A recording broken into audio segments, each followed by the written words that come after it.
Consistency is key. Have you heard that before? I know when I first started in business, that was the mantra that I kept hearing over and over again from all the mentors, from all the gurus, from all the experts.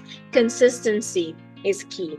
Now, here's the thing. For the sake of consistency, we can go into burnout. For the sake of consistency, we can get stuck in cycles that don't serve us or the people that we want to help. For the sake of consistency, we can keep on doing thing after thing after thing that doesn't even yield the results that we're after. So, is consistency really the key? Is consistency really what is going to allow us to have the results that we're after and experience the kind of business and the kind of support services that we want to offer the world? Is consistency what is going to take us to the success that we desire? That is what we're going to be talking about on this episode of Sincerely Speaking. Stick around.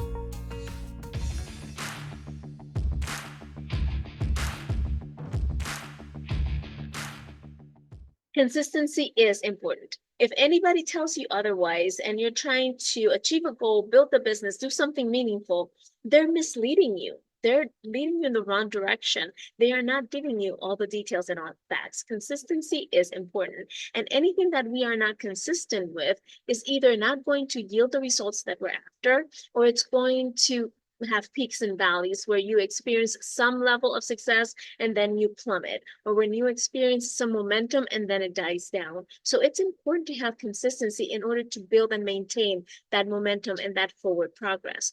However, there are three things that are even more important than consistency. These three things that we're going to be talking about today, in my experience and in my opinion, and in working with my clients, supersede consistency.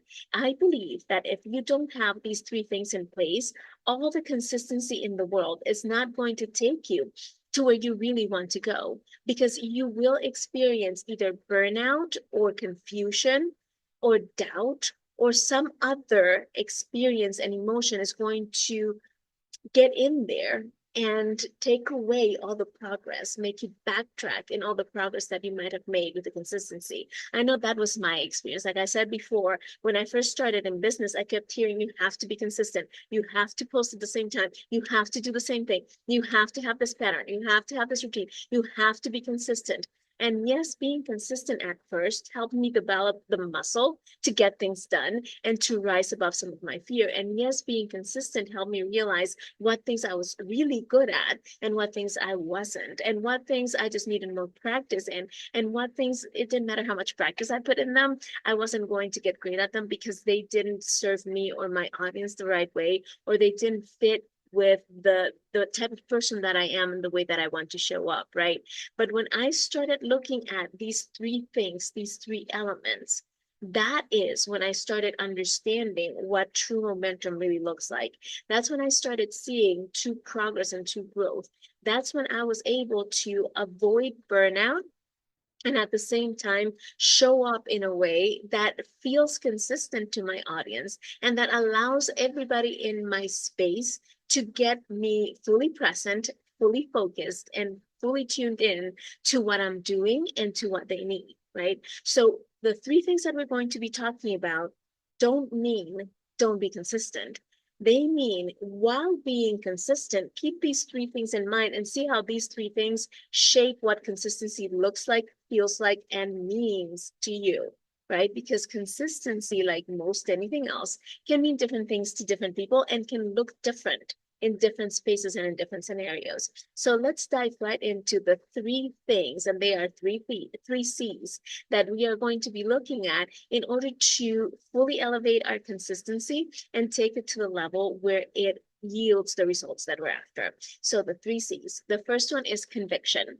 Conviction. You can be fully consistent and show up every day at the same time, doing the same things, and you can continue to bring the same message with the same pillars and the same foundational pieces. But if you don't have conviction behind what you're saying, if you are not truly expressing what you believe, what comes from your inside, what is a part of who you are, what truly generates inside of you a sense of yes, this is what I mean and what I'm meant to be bringing into the world, then all the consistency in the world is not going to draw in the right people or put you in a space, take you to a space where you can feel like what you're doing is really meaningful and powerful. So conviction is key. And how do you develop that conviction? How do you bring conviction into the things that you do so that they feed into your consistency and move you forward? Well, the first thing is review your values. Make sure that you understand what your values are and that everything that you are presenting, everything that you're doing, everything that you are putting on your agenda as a to-do item, make sure that you understand and see how it ties into and aligns with those values that are your core values, right? Your 5, 6, or 7 main values, main things that you believe that make you who you are, the ones that help you understand what to do and what not to do, the ones that help you see what's right from what's wrong for you, the ones that help you understand what's valuable and what's not. So when you have those values in place and you understand what your true core values are, and you can use those as filters for the things that you are trying to do, your conviction will come through because everything that you're doing is aligned with and in keeping with what you hold as a core value, as true, as essential for you. And that leads into seeing what your non-negotiables are, the things that you're not willing to play with or compromise, the things that you're not willing to sacrifice, the things that don't make sense for the person you want to be and for the person that you want to show up as. And then you can start eliminating and setting aside some things. You can start making decisions like, do I really need to be on social media every single day? Or is there room for me to do it a different way so that my values are not attacked, right? So that my value of spending time with family is not compromised, so that my value of not being X, Y, or Z is not compromised, right? And so when you have that conviction that is centered around your core values and your negotiables and non-negotiables, then you can start showing up with consistency without it being triggered or attacked because you're not any longer fighting against yourself and against the things that you know are important to you. So that's the first one, conviction. The second one is contribution. Contribution. And this one is really important. Are you putting out content just to put out content? Are you doing things just to go through the motions? Are you doing things that might not be adding anything or contributing anything to your life, to the lives of your family, or to the lives of the people that you're called to serve? If that is the case, then why are you doing it? If you can't see the sense of contribution and value that is attached to it, the sense of contribution and value that comes from that activity, that action, that thing that you're checking off your list, then what is the point of doing it? That's how we start filtering out the things that could lead us to burnout. When we can stop and say, okay, wait a second, this thing, is it really contributing or adding? Is there value behind it for me or for other people?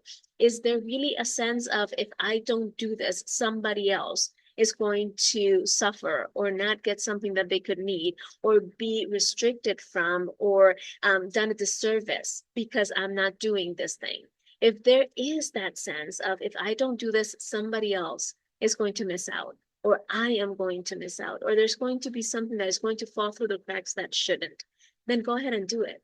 But if you can't find that sense of this is important because, or this adds value because, or this is how this is meaningful and important to me or to the people that I serve, then why spend the time or the energy? There's no point in being consistent in things that are not adding anything to your life or to the lives of others. So if you can't find the essence of what makes this a contribution worth being part of, then why even do it in the first place? And the last C, and potentially the most important, is compassion. It's no use being consistent if you're not being compassionate with yourself and with others. If you're putting out there things consistently, if you trying to go through the motions and sticking to the plan and checking things off the list just for the sake of checking them off the list is taking you away from being compassionate to your family, being compassionate to yourself, or even being compassionate to the people that you're trying to serve. Because think about it, if you're just harping in on the same thing over and over and over without adding any more value to it, without really making it so that they want to feed off of what you're doing, then what on earth are you doing? Where's the compassion there? Where's the sense of just putting things out there, one thing after the other, after the other, after the other? Being consistent without showing compassion to yourself and to others will eventually amount to pretty much abuse of yourself and of the people that you're supposed to be helping. So if you can't see where the compassion comes in, if you can't add empathy and really putting yourself in their place and presenting things in such a way that they understand that you care and that they see that you know what they're going through, then you're not adding anything truly valuable to their life. The consistency is meaningless. And if consistency is causing you to overexert yourself, to stretch yourself too thin, to overcommit, to do things that are not adding to your life, but are just taking away your energy and your focus from things that are more important, then where's the compassion in that? What is the point of it? Right? So yes, consistency is important. And I do want you to develop a routine and a consistency in the things that matter to you and in the things that are going to bring you closer and help you make forward movement towards that goal, ideal, business, whatever it is that you're working to create. But without conviction, without contribution, and without compassion, all the consistency in the world is not going to feel right, and it's not going to be sustainable. So if you want sustainable consistency, if you want to do things in a way that really serve you and others, and if you want to, at the end of the day, lay your head on your pillow and be satisfied, pleased, and proud of the work that you do, then make sure that you have conviction, contribution, and compassion at the center of your routine and at the center of the things that you say yes to and the things that you say no to. I hope this has been helpful. If it has, please share it with someone you love, and I will see you next week here on Sincerely Speaking. Bye-bye.